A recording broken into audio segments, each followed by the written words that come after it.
So I am Cray Allred. I'm Director of Operations for the OTC Foundation. Kirsten Bender, who will speak in a moment, is here as well. She's our development specialist. The point of doing these scholarship orientations is not to take up too much of your time. This will be pretty quick, probably done about 15-20 minutes. But the goal is really just, we get a lot of questions. There are a lot of different kinds of scholarships, a lot of different students and situations. We just try to answer everything we can, let you know who we are, let you know what your scholarship is for, how it works, so you can turn your thank you note in and go about your semester and not have to worry about it. So that's our goal today. If at any point you need to stop me and ask a question, feel free to. We will have questions at the end as well. So we'll talk about your scholarship, how it works, how it interacts with your student account, financial aid, those kind of things. We're also going to talk about your donor and your relationship to your donor and what we expect of you there. And again, we will open up for questions at the end if you have any.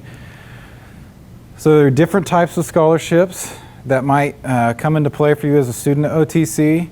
The OTC Foundation has what we call private donated scholarships. So an individual in the community, an organization, a business, another charity or foundation says we want to help OTC students, so they come to us, the foundation, we're the nonprofit for the college, and they hand us their money and say, please go help students with this money. So they entrust those dollars to us.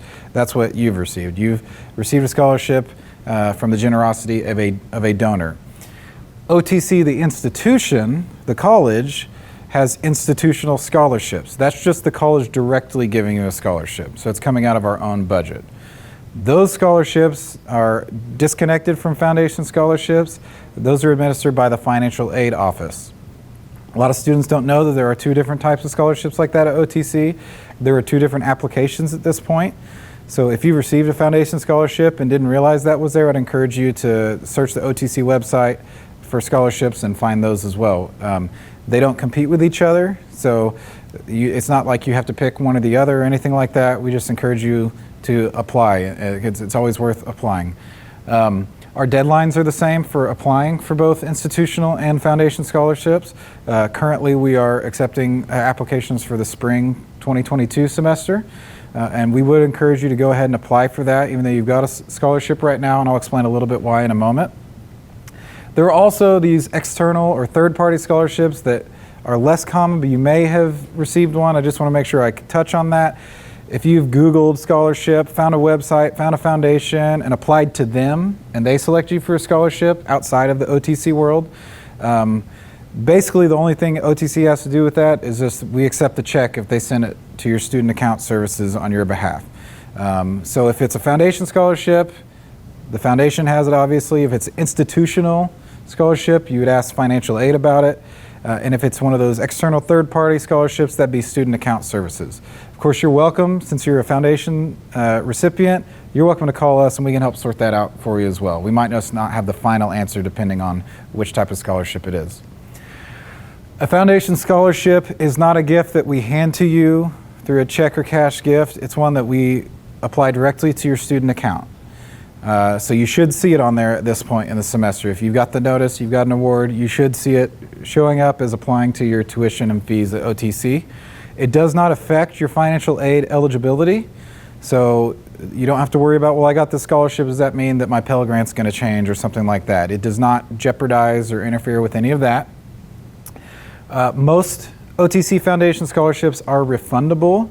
And what that means is if there's extra money beyond what you owe the college, it refunds to you.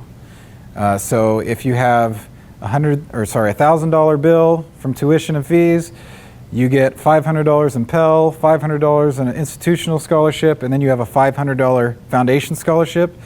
That foundation scholarship is going to end up basically being $500 cash to you. If your scholarship is not refundable, like I said, most of them are, but if it's not refundable, we should have made that clear in the notice. And in those cases, we explain it as this is good for up to a certain amount, only applied to your bill.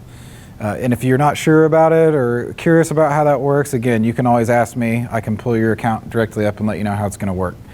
The refund doesn't come until later in the semester, so once it's beyond the last drop date for your semester, that's when the process goes that and whatever, if there is extra money, it starts heading your way. There are some requirements to remain in good standing for your scholarship. For your current semester scholarship, the fall scholarship, you already met those requirements. You had a certain GPA amount, you applied, you're in the right program, came from the right high school, whatever it was that got you in to receive the scholarship that you have, that's not going away. So even if you fail out of your classes and switch programs and move residence and all the other things, you don't have to worry about that jeopardizing what you've already received. We're not going to make you pay that back. Now, most of our scholarships renew from the fall semester to the spring semester, and you should see that on your student account too, that you'll see it hanging out for spring 22 as well. So if your GPA changes, if your program enrollment changes, some of that could affect whether you receive that renewed scholarship in the spring. We do a check in between semesters. We find anyone that there's been changes on. If it does end up jeopardizing your spring scholarship, we'll let you know. We'll give you a heads up, hey, it looks like you're not going to get this scholarship in the spring. That's one reason why I encourage you to go ahead and apply for spring. Hopefully it's unnecessary, but if, say, you went from dental to automotive and that scholarship for a dental student is no longer really something you're eligible for, well, you'll already be being reviewed for every other scholarship we have at that point, so that could kind of backfill that for you. If anything like that is going to change, you're worried about changing or on the fence about lowering your class load or changing programs or anything like that, again, feel free to ask me. I can tell you whether or not it would affect your scholarship. The other requirements we have for recipients are all about donor relations. So we want you to help us show donors the impact that their scholarships make at OTC and for OTC students. One of those things we'll do today is our thank you notes. Kirsten will go over that in a moment, and I'm going to talk about the donor reception. The donor reception is once a year. It's in the spring. The one coming up is in April. You don't have to memorize that. That's a long time away. We understand that. We will remind you several times. Don't worry. We will, through email, text, we'll mail you an RSVP, like you'll know that it's coming. It's not going to blindside you. It's really an opportunity for you to show the donor a face to the award. And this is the best way for you to pay forward the generosity that you received. We never expect you to donate in return or do anything like that. For us, a recipient, the best thing you can do is just let the donor know that it meant something to you, so that then they will want to support other students because they're inspired. I made this investment, I got to see a student succeed in class, and I want to do that for more students. So that's the best way you can pay it forward to your peers, is helping us relay that message to them. The event itself, it's pretty quick, it's pretty jam-packed.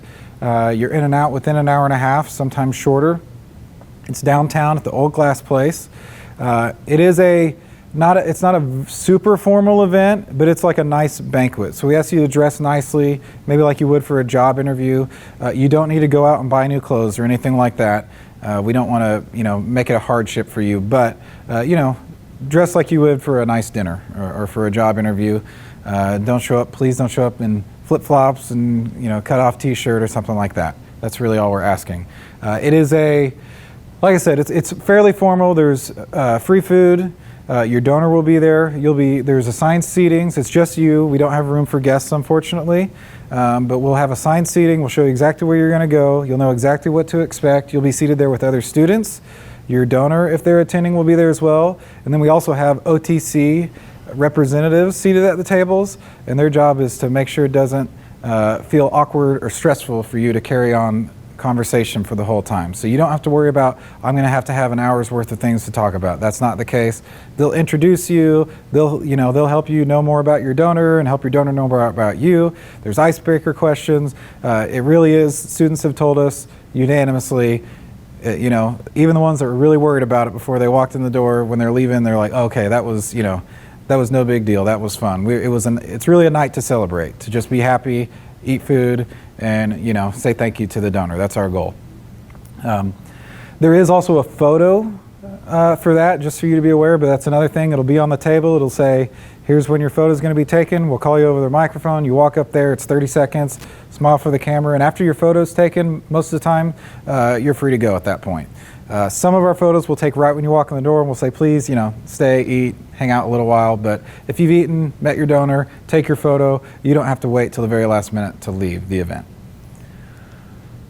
And at this point, I'm going to let Kirsten come up and give you some pointers on your thank you notes. So thank you notes, we have everyone write one to our donors just to show that we really appreciate all that they do for us and for them to also continue to fund education for future students. So if you noticed whenever you first walked in, we do have cards on the table, so feel free to use those. For each scholarship that you have been awarded, you'll go ahead and write a thank you letter for each one. If you don't remember what scholarship you earned or the name of your donor, you can just ask us and we'll provide you with that information. For each semester that you have been awarded a scholarship, you'll write a thank you note. So you'll write one for the fall, and then if you have a scholarship that renews in the spring, then you'll write one again in the spring, but you don't have to worry about the spring today. For the greeting, you can ask us what the donor name is. So say if it's something like the Turner Foundation, then it would be the Turner family. So you can kind of check with us in case there might be a memorial scholarship or kind of a foundation scholarship. During kind of writing your thank you note, tell the donor a little bit about your story. So maybe what you're going to school for, what your educational goals are or your career goals are, maybe how you're using the money, maybe you're using it for textbooks or supplies or for tuition. So kind of let them know what that donation means to you and how it will help you succeed.